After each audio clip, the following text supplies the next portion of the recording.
सुप्रभात मान्यवर, एक नए वीडियो में आपका स्वागत है। आजकल मैं हूं जी हिमाचल प्रदेश में। आपने लास्ट की वीडियो में भी देखा होगा कि आजकल यहाँ पे चेरी की हार्वेस्टिंग चल रही है। चेरी जो है नेचर का हमारे लिए एक बहुत बड़ा गिफ्ट है। हिमाचल प्रदेश जो है एक ऐसा स्टेट है जहाँ पे नेचर ने जो हम लोग हैं हमारे लिए सब कुछ दिया हुआ है। हमारे यहाँ पे तरह तरह के फ्रूट्स होते हैं जिसमें कि सेब नंबर 1 पे है। आप जानते हैं यहाँ पे सेब बहुत ज़्यादा होता है। उसके साथ में स्टोन फ्रूट्स में जी हमारे पास में चेरी जो है सबसे ज़्यादा होता है। उसके साथ ही एप्रिकॉट हो गया, प्लम हो गया, पेयर हो गया, बहुत सारे जो है हमारे पास फ्रूट्स होते हैं और यही हमारे यहाँ पे रोज़ी रोटी का साधन है। हिमाचल के जो लोग हैं वो अपने पैरों पे पूरी तरह से सिर्फ़ और सिर्फ नेचर की वजह से खड़े हैं कि यहाँ पे लोगों को जैसे दूसरी स्टेट्स में जो एम्प्लॉयमेंट का चक्कर रहता है कि लोगों को एम्प्लॉयमेंट नहीं मिलता है, तो यहाँ पे ऐसा नहीं है। आबादी के हिसाब से बहुत छोटा सा राज्य है और यहाँ पे लगभग आप मान के चलिए लगभग 8,000 करोड़ से भी ज़्यादा का यहाँ पे फ्रूट प्रोडक्शन होता है। तो लोकल लोगों के लिए जो बिज़नेस है वो नेचर की तरफ से दिया गया है। आज हम इस वीडियो में वही सब देखेंगे कि नेचर ने यहाँ पे लोगों को क्या क्या दिया है। कुछ ऐसे फ्रूट्स हैं जो जंगलों में आजकल पके हुए हैं, वो आज आपको दिखाने की कोशिश करूँगा। आपको सच में बहुत मज़ा आने वाला है। और हमारे सामने के जंगल में जो बहुत खूबसूरत फूल खिले हुए हैं जो कि मुझे बहुत ही प्यारे लगते हैं। और उनकी जो खुशबू है, क्योंकि केसर जो है हवा के साथ में उड़ता रहता है, तो उसकी खुशबू पूरे वातावरण में फैली हुई बड़ा मज़ा आता है सच में। तो अगर आप मुझसे पूछें कि हिमाचल प्रदेश में आने का सबसे अच्छा सीज़न कौन सा है, अप्रैल से लेके जून में सबसे बेस्ट सीज़न है। मैदानी इलाकों में इस समय ऑब्वियसली 45-46 डिग्री तक का टेम्परेचर जा चुका होगा, लेकिन हमारे यहाँ पे जो टेम्परेचर है वो बड़ा ज़बरदस्त रहता है क्योंकि हमारा जो घर है काफ़ी ज़्यादा हाइट पे है। शिमला से भी हम लोग काफ़ी ज़्यादा हाइट पे हैं, लगभग 100 किलोमीटर और ऊपर। आगे पीछे हम लोग नहीं बोलते हैं, और ऊपर बोलते हैं, क्योंकि आपको इस तरह से ऊपर चढ़ना होता है। तो 100 किलोमीटर ऊपर अगर आप आएंगे तो आप मान के चलिए लगभग 1 किलोमीटर का हाइट आप गेन कर लेंगे। तो 1 किलोमीटर बहुत ज़्यादा होता है शिमला की हाइट से। वाह, मेरे बैकग्राउंड में देखिए नेचर के नज़ारे, एक पक्षी बोल रहा है, कितना प्यारा लग रहा है। और मैं यहाँ से हिलूंगा नहीं क्योंकि ये बेचारा डर के मारे फिर भाग जाएगा।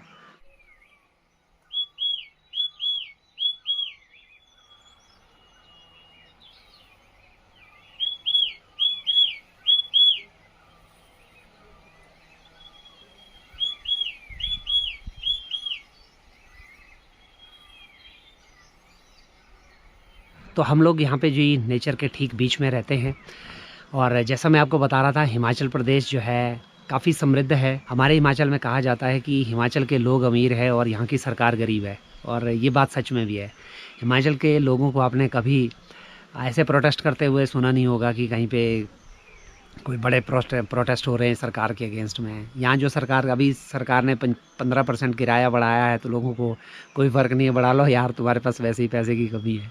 हिमाचल प्रदेश के कई गांव तो ऐसे हैं जिनका नाम एशिया के अमीर गांव में आता है। तो आइए जी, आज आपको घुमाता हूँ फिर अपने जंगलों में नेचर में क्या क्या चीज़ें आजकल पैदा हुई हैं। उससे पहले एक चीज़, जैसे मैंने आपको बताया कि हमारे यहाँ पे चेरी का जो है सीज़न चल रहा है, हार्वेस्टिंग चल रही है इस समय।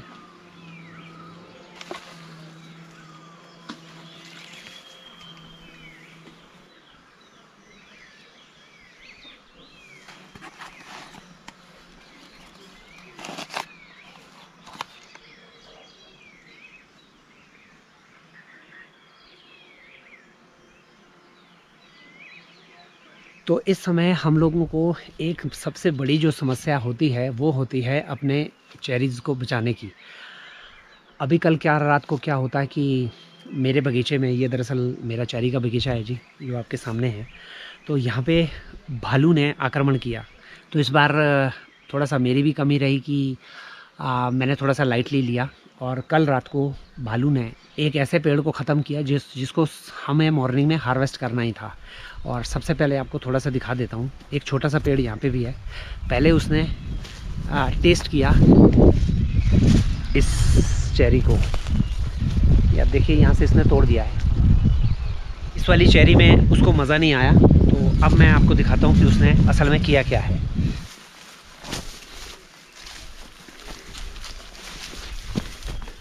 इस वाले पेड़ को आप देखिएगा, अभी ऊपर चढ़ के दिखाता हूँ आपको। इसकी टहनियाँ देखिए तोड़ के ख़त्म की हुई है ऊपर से, वो देखिए ऊपर तक। जबकि ये चेरी के जो पेड़ हैं कितने घने होते हैं, और लेकिन देखिए इसमें जो है पूरा एकदम शाखाएं अलग दिख रही हैं। और ये जो कट लगे हुए हैं ये लास्ट ईयर के तोड़े हुए थे, और जैसे ये वाली ब्रांच जो लटकी हुई है ये अभी कल की तोड़ी हुई है उसने। ये अभी आपको नज़दीक से दिखाता हूँ। ये देखिए एक ब्रांच यहाँ पे फेंकी हुई है तोड़ के, और ये आप यहाँ देखेंगे ऐसे लग रहा होगा कि यहाँ कोई चला हुआ है। ये भालू भाई साहब, ये देखिए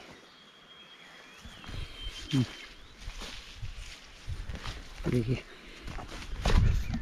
ये देखिए, इससे आपको पता चल गया होगा ये चेरी की टहनियाँ हैं जो उसने तोड़ के फेंकी हुई है। देखिए यहाँ पे देखिए कितनी सारी टहनियाँ हैं, ये सब उसने तोड़ी हुई है। ये देखिए ये सब तोड़ी हुई है, ये देखिए ये सब तोड़ी हुई है। ये देखिए ये सब तोड़ी हुई है, और एक टहनी देखिए कितनी बड़ी है यहाँ, देखिए इतनी बड़ी टहनी तोड़ी हुई है। और इस पेड़ में तो बहुत ज़्यादा नुकसान किया उसने, बहुत ही ज़्यादा। एक मिनट ऊपर चढ़ के आपको दिखाता हूँ।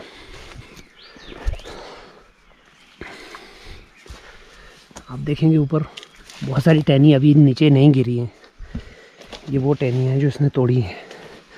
ये देखिए, ये दिख रहा है आपको, ये वाली टहनी देखिए वो वहाँ से तोड़ी हुई है। ये वाली टहनी देखिए यहाँ से तोड़ी हुई है। और ये आप देखिए पंजों के निशान, मतलब जब वो चढ़ रहा होगा यहाँ से तोड़ने की कोशिश की होगी। ये देखिए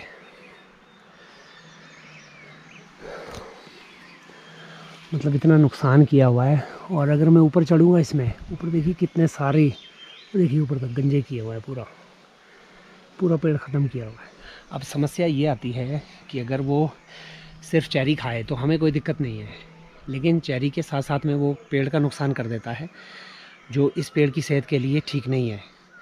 कई बार क्या हो जाता है, पेड़ सूख भी जाते हैं इसके चक्कर में। तो देखिए कहाँ कहाँ गया हुआ है, ये देखिए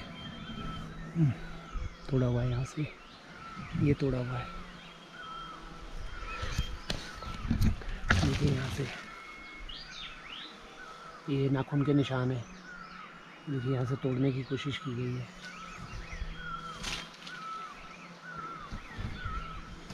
नहीं, तो अब आप कहेंगे कि ये तो फिर डेली नुकसान कर सकता है, रात को आएगा हमारी फसल बर्बाद करेगा, ये तो फिर बहुत बड़ा नुकसान कर सकता है। तो इसके लिए क्या कर सकते हैं? अब इसके लिए मैंने एक दिमाग लगाया है।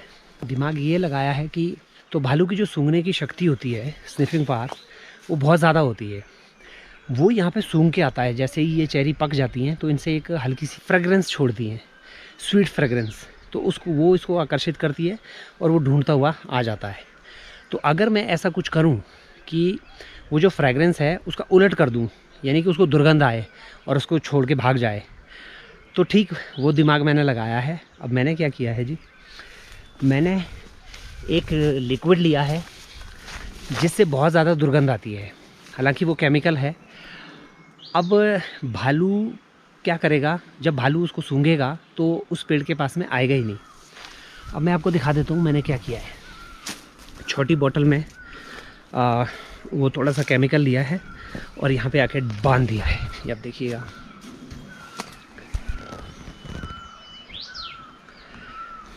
इसमें अंदर मैंने केमिकल डाला हुआ, अगर आप देख रहे होंगे ये पूरा भरा हुआ है, क्योंकि इस वाले पेड़ में जो है अभी चेरीज़ हैं तो इसको बचाना बड़ा ज़रूरी है। ये देखिए, और साथ ही साथ में मैं शाम को क्या करूँगा, इसकी जो जड़ है, नीचे तना है, तो इसमें भी वो केमिकल छिड़कूँगा। उससे क्या होगा कि मेरे पूरे बगीचे में एक दुर्गंध सी रहेगी, हल्की सी दुर्गंध, जिससे मतलब जो भालू है जब भी वो पास में आएगा तो वो उस दुर्गंध को सूंघ के फिर वो इससे दूर चला जाएगा, वो यहाँ पे आएगा नहीं। ये मैंने तरीका लास्ट ईयर अपनाया था और मैं सक्सेसफुल हुआ था, लेकिन अनफॉर्चुनेटली कि उस पेड़ के लिए मैं नहीं कर पाया, क्योंकि आजकल हमारा जो सीज़न है वो बहुत ज़्यादा चल रहा है कि अर्ली मॉर्निंग हम लोग जो है 5 साढ़े 5 बजे आ जाते हैं, काम शुरू कर देते हैं। हार्वेस्टिंग का काम शुरू होता है, पैकिंग, फिर उसको जो है 3:30 बजे गाड़ी आती है कलेक्शन के लिए, तो उसके लिए तैयार करना होता है। तो इस पूरी दौड़ भाग में वो मुझसे मिस हो गया और जो मेरा नुकसान है वो बहुत ज़्यादा हो गया। आप मान के चलिए, अगर आप पैसों में इसकी बात करें कितना नुकसान हुआ, तो आप मान के चलिए लगभग 30 से 35 हज़ार रुपये की जो चेरीज़ हैं इससे हो सकती थी, जो वो खा के चला गया। और उसने इतनी चेरी खाई है, इतनी चेरी खाई है, जगह जगह पे उसने जो है पूरा त्याग किया हुआ है, तो साफ़ पता चलता है कि भाई उसने कितनी चेरीज़ खाई होंगी। और ये पेड़ बहुत ज़्यादा ऊंचा है, इस पेड़ में कम से कम 80 से 100 बॉक्सेस हो सकते थे। फिर बाद में थोड़े से हम लोगों ने निकाले इससे, लगभग 20-25 बॉक्सेस जो रह गए थे, लेकिन नुकसान बहुत ज़्यादा हुआ है। तो अब ये जुगाड़ मैं उन सभी पेड़ों में करूँगा जिन पे अभी हमने हार्वेस्टिंग नहीं की है, ताकि जब भी भालू रात को आए और वो सूंघ के वापस चला जाए।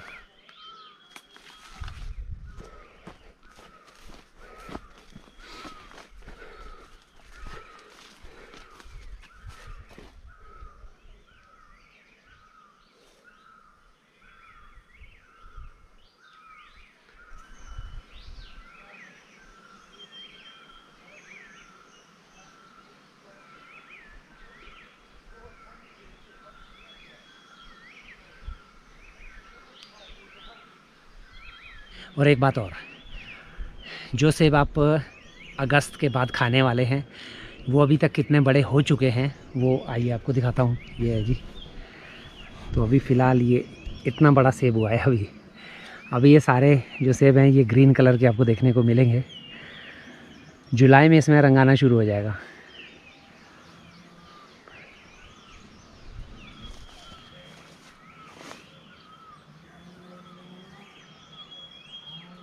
अच्छा, लास्ट टाइम किसी ने मुझसे पूछा था ये कि जो ये बगीचों पे ये जो वाइट वाइट कलर का है ये क्या है। ये है दरअसल एंटी हेल नेट्स। इन नेट्स का हम लोग इस्तेमाल करते हैं अपनी फसल को ओलों से बचाने के लिए, क्योंकि जो ओला है वो फ्रूट्स को डैमेज कर देता है। तो इसका इस्तेमाल हम लोग इसलिए करते हैं कि ओला जब गिरेगा तो इसके ऊपर गिरेगा, वो हमारे जो ये पेड़ हैं इनके ऊपर नहीं गिरेगा। देखिए ये पूरे ढके होते हैं, इसके नीचे हैं और ये पूरी तरह से सेफ़ है। आप मान के चलिए कई हज़ार करोड़ की तो ये जालियाँ पड़ी हुई हैं यहाँ पे। ये जो आपको दिखाई दे रहा है वाइट वाइट, देखिए पूरी वैली में। ये सिर्फ मैं आपको छोटा सा अपना गांव दिखा रहा हूँ, आप सोचिए पूरे हिमाचल प्रदेश में कितनी होंगी, कई हज़ारों करोड़ रुपए का। और इसकी एक की कॉस्ट होगी, ये जो एक जाली है, ठीक है जी, ये 30 मीटर लंबी होती है और लगभग 9 मीटर ऐसी, और इसका कॉस्ट होता है 9,000 रुपये। 9,000 रुपये एक जाली का, बहुत महंगी आती है। तो आप मान के चलिए यहाँ पे कई हज़ार करोड़ की तो ये जालियाँ पड़ी हुई हैं।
फ़िलहाल जी आइए अब आपको दिखाता हूँ, थोड़ा सा जंगल में हम लोग चलेंगे। दरअसल हम लोग जाएंगे वो सामने जो आपको जंगल दिखाई दे रहा है, ये पूरा बहुत बड़ा जंगल है यहाँ पे।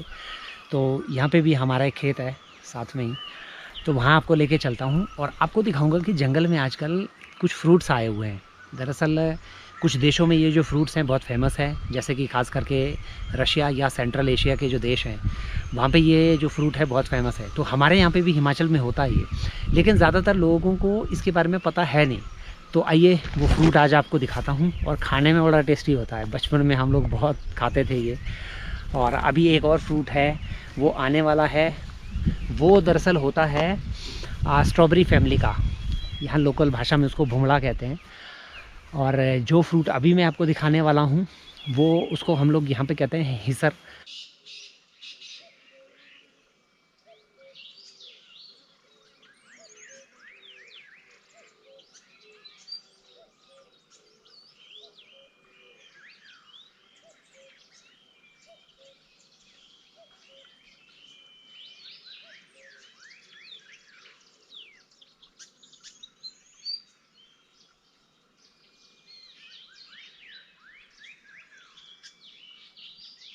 इतनी ज़बरदस्त खुशबू है इन फूलों की एटमॉस्फेयर में, मतलब मैं आपको बता नहीं सकता लिटरली।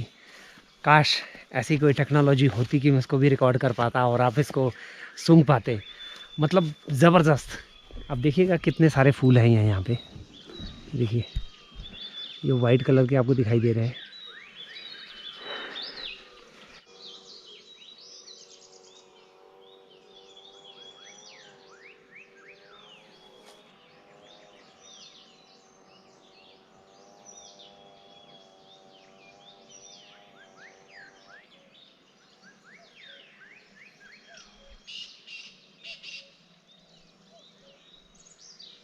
देखिए कितने फूल है।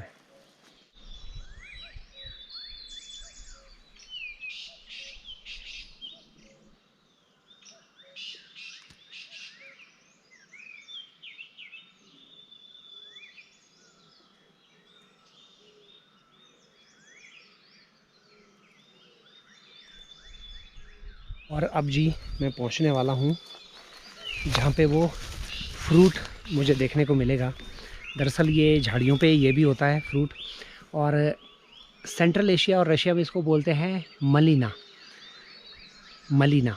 तो वहाँ पे ये लोग घरों में उगाते हैं झाड़ी को, यानी कि घरों के कॉर्नर में कहीं बैकयार्ड में उगाते हैं। वहाँ पे मैंने बहुत देखा, रशिया में मैंने बहुत देखा ये, लेकिन भारत में इसका चलन नहीं है, तो यहाँ पे आपको देखने को नहीं मिलेगा।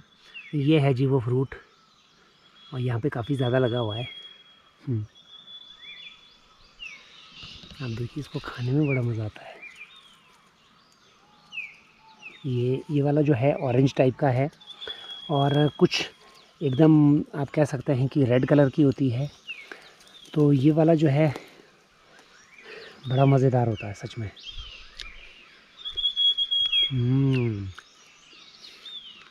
यहाँ देखिए वो फूल कितना बड़ा है।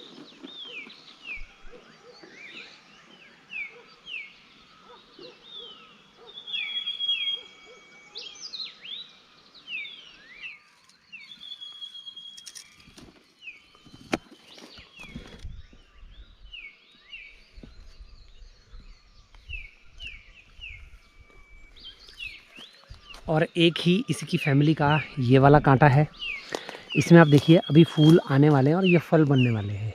ये वाले ये होंगे जी रेड कलर के, वो जो रूस में होते हैं मलिना, ये एग्जैक्टली हूबहू वही है, लेकिन अभी इसमें फल पूरी तरह से नहीं आए हैं, ये अभी बन रहे हैं। और अब ढूंढते हैं जी एक सब्ज़ी जो आजकल हिमाचल प्रदेश में बड़ी फेमस है, और यहाँ तक कि सब्ज़ी ही नहीं उसका लोग अचार तक बनाते हैं। जो लोग हिमाचल प्रदेश घूमने आते हैं मनाली, कुल्लू, शिमला में आपको इसकी सब्ज़ी मिल जाएगी, लेकिन सिर्फ मिलेगी आजकल ही। उसका नाम होता है लिंगड़। दरअसल ये क्या होता है, एक जंगली घास टाइप की होती है और बड़ी टेस्टी इसकी सब्ज़ी बनती है। वो आपको ढूंढ के दिखाता हूँ। बहुत सारी जो लेडीज़ हैं आजकल क्या करती है, अगर कभी घर पे काम नहीं हुआ तो ऐसे ही जंगल में आ जाएंगी और वहाँ पे ढूंढना शुरू कर देंगी, और शाम को अपने साथ में बहुत सारी सब्ज़ी लेके चली जाएंगी। और यहाँ पे एक कस्बा पास में है रामपुर, वहाँ पे तो ये बिकता है मार्केट में, यानी कि लेडीज़ जंगल जाती हैं, वहाँ से कलेक्ट करती हैं और फिर उनके गुच्छे बना के मार्केट में बेचती हैं लोगों को।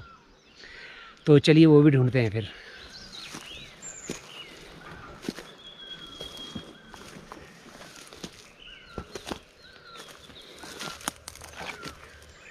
अच्छा, ये जो जंगलों में फल लगते हैं, कोई कांटे पे उगा हुआ है या किसी भी पौधे पे उगा हुआ है, आप सोचिएगा ये किसके लिए हैं। ये होते हैं नेचर ने बनाए हुए चिड़िया वगैरह के लिए। आसपास में जो आपको पीछे बैकग्राउंड में बहुत सारी चिड़िया सुनाई दे रही हैं, तो ये उसको चुगती हैं और अपना पेट पालती हैं। और एक ये कांटा है यहाँ पे, इसमें भी फल आए हैं, बताइए। देखिए इस टाइप का इसमें फल होता है, जबकि है ये कांटा। देखिए बहुत ख़तरनाक कांटा है।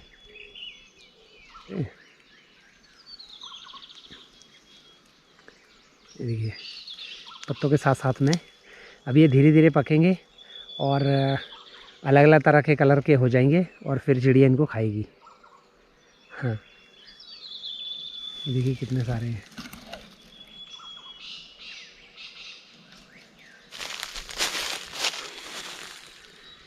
ये वाला जो पेड़ है जी, ये होता है खनौर का पेड़। और ये काफ़ी ऊंचा पेड़ होता है और इसके नीचे देखिए कितने सारे ये जो हैं खनौर के पौधे उगे हुए हैं। देखिए ये सारे जितने आपको दिखाई दे रहे हैं ये पौधे हैं खनौर के।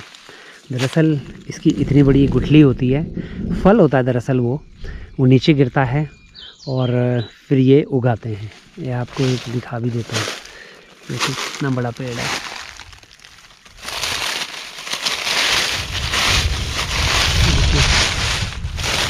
देखिए गुठली में फल आएगा, देखिए अभी इसमें फल आने वाला है। ये गुठली देखिए यहाँ पे, इसमें से अंकुर निकल गए हैं। और ये जो बड़ा पेड़ है और ये जो थोड़ा सा बड़ा हो गया है, ये वाला इससे बन गया फिर पौधा। देखिए कितना बड़ा हो गया। और यहाँ पे देखिए सैकड़ों पौधे हैं, ये सैकड़ों। अगर इनको निकाल के कहीं दूसरी जगह लगा दिया जाए तो एक बहुत बड़ा खनौर का जंगल हो सकता है। और ये पेड़ जो है बहुत ज़्यादा ऊंचा हो जाता है, कई बार 60 मीटर 70 मीटर तक जो है ऊंचे होते हैं ये पेड़, बहुत ऊंचे। तो वो जो सब्ज़ी है जी वो भी इधर ही कहीं आपको मिलेगी। या देखिए एक नॉर्मल आपको फूल सा लग रहा होगा जंगल में, देखिए।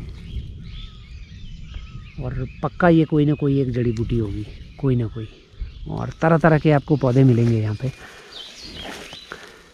ये देखिए, अब अगर किसी को नॉलेज हो कि ये कौन सा पौधा है तो आप ज़रूर बताइएगा, हमें भी पता चले। तो आओ जी, लिंगड़ अभी फ़िलहाल हम लोगों को मिला नहीं है, मैं सिर्फ आपको दिखाना चाहता हूँ कैसा होता है वो।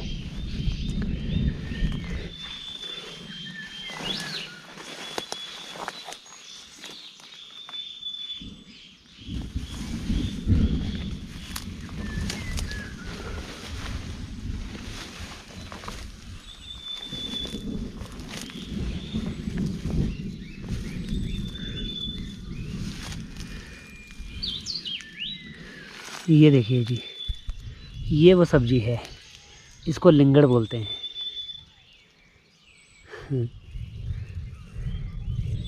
ये देखिए,